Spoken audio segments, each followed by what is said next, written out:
আমি বৰ্তমানলৈকে আমাৰ নিদিয়াৰ সিদ্ধান্ত দুইটা সমষ্টিতে আমি নিদিম বুলি ভাবি থৈছোঁ কিন্তু তেওঁলোকে ক'ত প্ৰতিদ্বন্দ্বিতা কৰে আমিতো নাজানো ধৰক গৈবাৰীত নকৰিবও পাৰে বা দেৱৰগাঁৱত নকৰিবও পাৰে সেইকাৰণে আমাৰ সিদ্ধান্তটো তেওঁলোকে প্ৰাৰ্থী তালিকা দিয়াৰ পিছতহে আমি এটা স্পষ্ট সিদ্ধান্ত ল'ব পাৰিম কিন্তু প্ৰমোদ বড়ো আৰু হাগ্ৰামা মহিলাৰীৰ বিৰুদ্ধে আমি প্ৰাৰ্থী নিদিয়াৰ সিদ্ধান্ত আমি লৈ থৈছোঁ মই সকলোকে শুভেচ্ছা জনাম বিটিআৰত ইলেকশ্যন যিমানে মানুহে খেলে বিটিআৰত গণতান্ত্ৰিক পৰিৱেশ এটা ঘূৰি আহিব সেইকাৰণে মই সকলো ৰাজনৈতিক দলে বিটিআৰত ইলেকশ্যন খেলাটো বিচাৰিছোঁ যাতে বিটিআৰৰ মানুহেও অনুভৱ কৰে যে আমিও নলবাৰীৰ দৰে আমিও গুৱাহাটীৰ দৰে ইয়াত আমি বেলেগ নহয় সেই পৰিৱেশটো তেতিয়া আহিব যেতিয়া সকলো ৰাজনৈতিক দলে ইলেকশ্যন খেলিব মাৰপিট নহ'ব গণ্ডগোল নহ'ব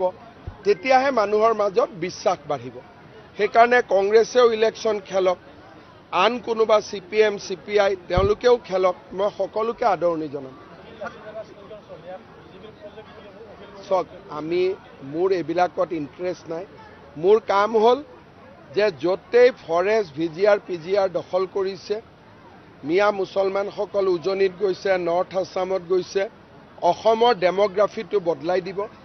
আমি তেওঁলোকক আইনমতে ব্যৱস্থা ল'ব লাগে উচ্ছেদ কৰিব লাগে আইনৰ গণ্ডিৰ ভিতৰত বাকি কোনে কি কোড ষ্টেটমেণ্ট দি থাকে এইবিলাকৰ প্ৰতি মোৰ ৰুচি নাই মই নাচাওঁ ইয়াৰ মই অলৰেডি গুৱাহাটীত এই বিষয়ে আজিৰ পৰা 15 দিনমান আগতে ধুনীয়াকৈ সকলোৱে বুজি পোৱাকৈ মই বুজাই দিছোঁ চক VCDCৰ বৰ্তমান যিটো ব্যৱস্থা এই ব্যৱস্থাটো মানুহে ভাল নাপায়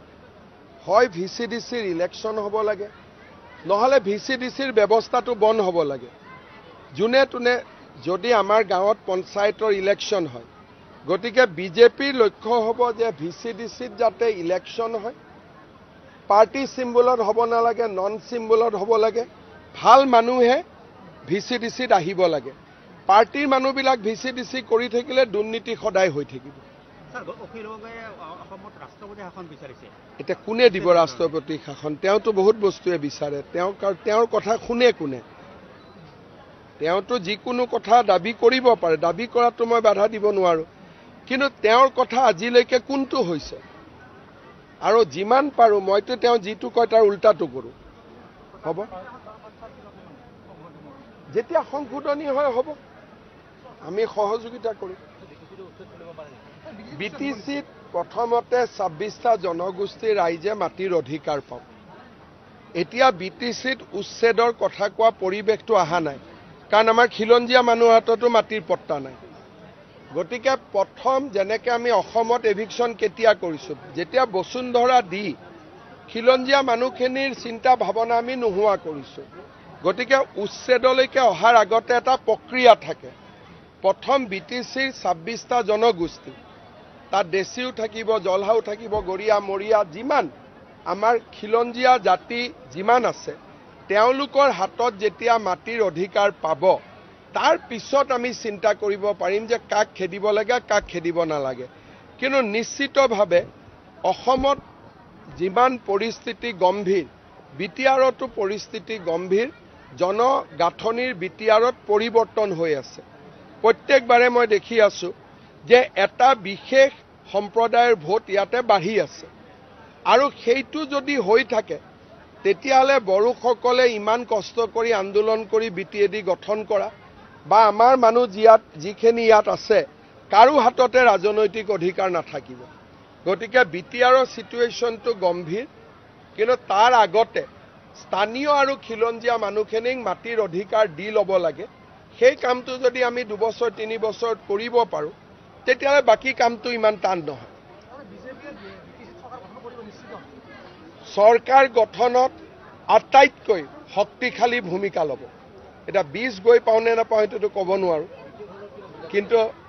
বুজাবুজিটো মোৰ সবৰ লগতে আছে BPF UPPL অঞ্জলি বাইদেউ সবৰ লগতে মোৰ ভাল সম্পৰ্ক কাৰো লগত মোৰ বেয়া সম্পৰ্ক নহয় কিন্তু চৰকাৰ কাৰ লগত কৰিম কেনেকৈ চৰকাৰ হ'ব এটোতো মই ভৱিষ্যতবাণী কৰিব নোৱাৰো গতিকে পূজাৰ আগত যেতিয়া ৰিজাল্ট দিব তেতিয়া গম পাম আৰু আমাৰ এটাই লক্ষ্য যে ভাল চৰকাৰ এখন হওক সকলো ৰাইজে মিলা মিছা কৰক অসমত যেনেকে আমি ইটো সিটো গালি পাৰি ইলেকশ্যনত মিটিঙত দিওঁ ইয়াতো আপোনালোকে দেখিছে যে মই কাকো সমালোচনা কৰা নাই মই বিচাৰিছোঁ যে শান্তি আৰু সমন্বয়টো থাকক ৰাইজৰ সমস্যাবিলাক সমাধান হওক হ'ব